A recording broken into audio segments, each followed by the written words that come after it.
Supreme Court. This happened a little more than an hour ago. It concerns this man, Kilmar Abrego Garcia, who was deported to El Salvador almost a month ago. The Trump administration called his inclusion in the deportation an administrative error. He's locked up in the country's notorious Secot prison, built to confine alleged convicted terrorists and gang members under very harsh conditions.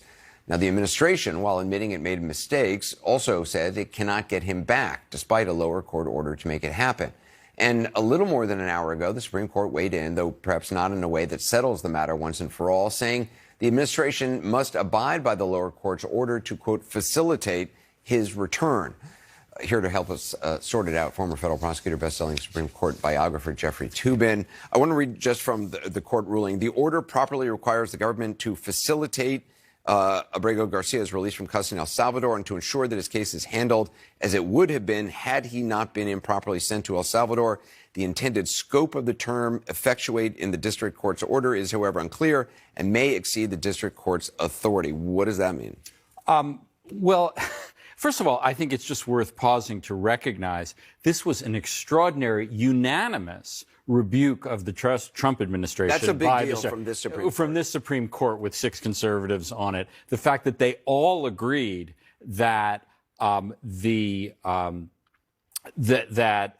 Trump administration should try to facilitate the return of Mr. Garcia to the United States.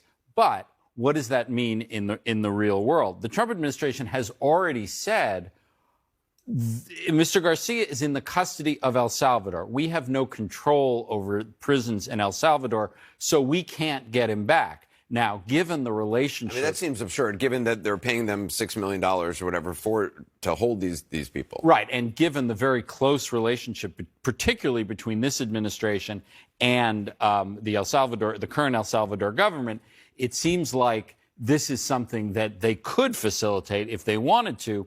But what remains mysterious about this order is what happens if Mr. Garcia doesn't come back.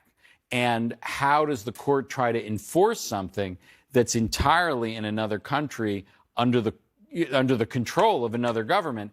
That's left very much open by this order. And who would decide that? A lower court? Well, for the time being, a lower court will administer the return. But ultimately, they have very limited jurisdiction over what goes on in El Salvador. So the direction is to our government. And the question is, how hard will the Trump administration try to get Mr. Garcia back, if at all? One can make an argument they might not want him back. They don't want him giving interviews. They don't want that story continuing.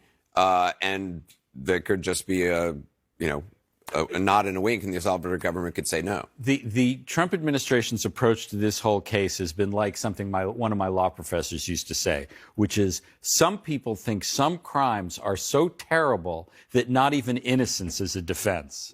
In other words, because he was even mistakenly accused of being involved in this gang, that means he has to be treated like he's in this gang. And so he's stuck in this hellhole in El Salvador with no recourse. Now, I think it's certainly good news for him that the Supreme Court ordered the Trump administration to try to get him back, but whether he gets back, it's unclear. Yeah, Jeff Toobin, thanks very much. Appreciate it.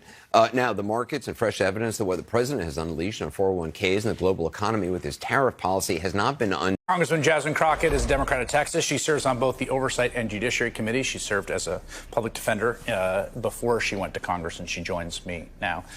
First, Congressman, it feels like we have been in this kind of some version of a constitutional crisis or showdown between the courts and this administration almost since day one.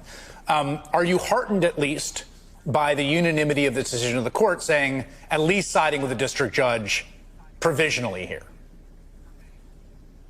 I mean, to a certain extent, I feel like I'm in an abusive relationship. I think all Americans may feel like we're in an abusive relationship with this administration as well as with the Supreme Court that struggles to really earn the trust of American citizens, right? And at a time in which we really are wondering whether or not there is going to be this ultimate clash between an order from the Supreme Court and this administration, again, we're kind of in this space where they're basically saying in a unanimous way, which again, as you pointed out, doesn't happen very often, they are saying, you know what, we all agree. And it is very difficult to get them to all agree on anything. So we will see what this administration does.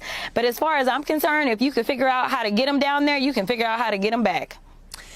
One thing that has been clear in the early polling that we have, and again, polling is inexact, but to the extent that we have a sense across different polling outlets, is that the approval rating is relatively low for the sitting president. It's now sitting in the low 40s. He's underwater, as we say. The one issue that he is doing relatively well at is on immigration. And there's a kind of line of argumentation that comes from certain quarters, which is Democrats should just keep quiet about that. And you can't convince people on this stuff, and they kind of want to see these deportations. I wonder how you feel about that in terms of making an affirmative case here about why this practice that they have put into effect is indeed wrong, and whether that's a case that you can effectively make.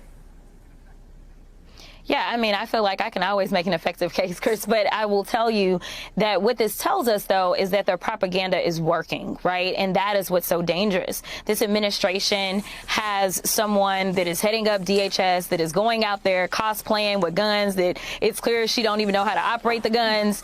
And, you know, she's taking these photos, you know, with people, and they're telling them, yeah, they're Venezuelan gang members, right?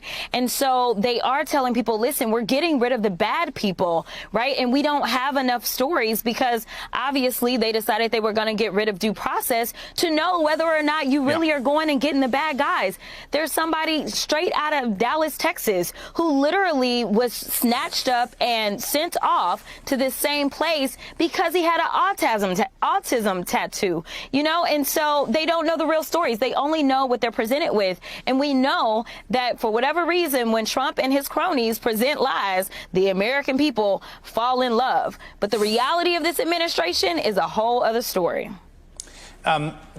There's also a question here about whether Congress tries to reassert any role in this. I mean, this has been, there's the Alien Enemies Act, which has been declared. Congress has basically taken this sort of posture on everything from immigration policy to the core functions of taxation, which you know, are given the power over in the Constitution quite clearly, to basically let the president do whatever he wants. And I wonder if you think, can you envision a set of circumstances in which that starts to change, or have you sort of accepted that as the baseline for Republicans going forward and they're not going to change that?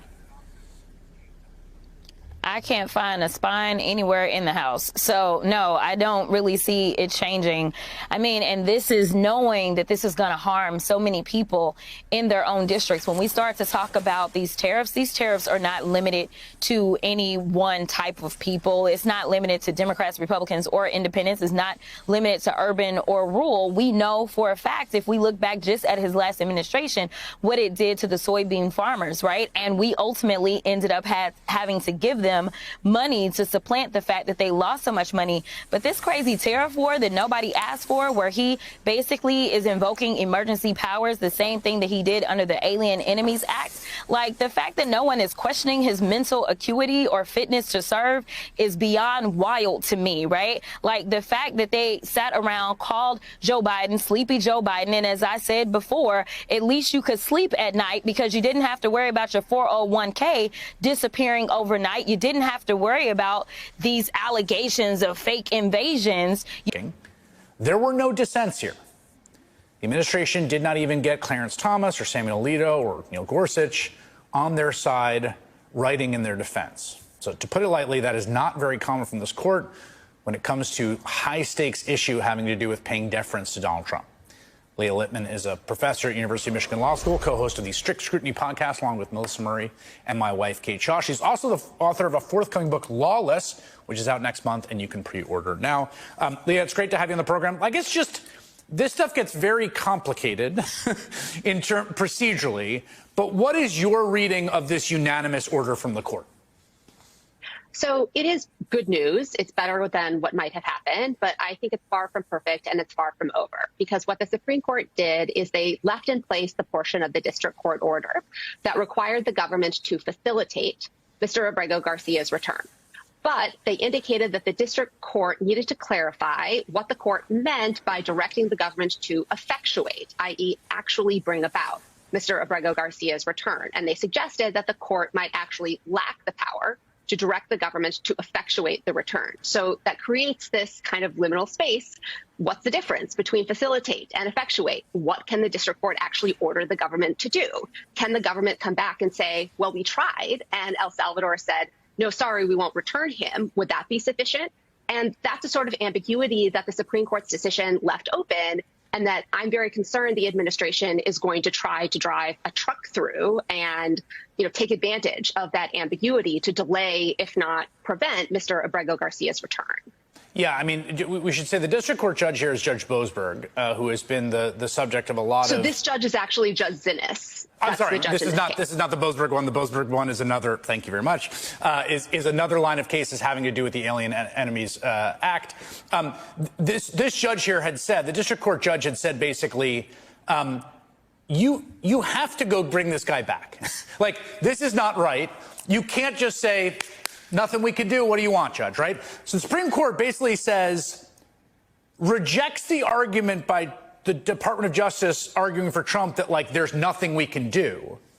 They stop short of saying, you must bring him back, and they come down in the middle of, like, you got to try, basically? I think that that's right, and I think that's why we can't give the Supreme Court too much credit right now. We have to wait to see what they are actually going to do by way of enforcing the order. And specifically, are they going to allow the court to hold the administration's feet to the fire and actually prove what the administration has tried to do and prove that doing other things might not be possible? Because the reality is that the administration negotiated an agreement with El Salvador. So El Salvador is detaining individuals pursuant to an agreement with the United States. And I think that makes it very likely that a single phone call from President Trump, the United States, could make El Salvador return Mr. Abrego Garcia. And the fact that they haven't done that already is appalling. And I'm very concerned that they are going to do what they have been doing in all of these other cases and try to obscure and obfuscate and go into court and say Trump's legal world is collapsing. His system is quitting on him. Trump's personal lawyers have given up on him, and that's how, or at least that's how he's going to act. Trump views Supreme Court judges as his own lawyers. And the Trump arguments were really bad, guys. I don't care if the lawyers he have are still cashing a paycheck from him. The arguments they've made, they you know how, like, you know, quiet quitting? Remember quiet quitting, guys? Where you don't really quit, but you kind of quit? If this is the legal work that Trump is going to get, then maybe they have quiet quit on him, right?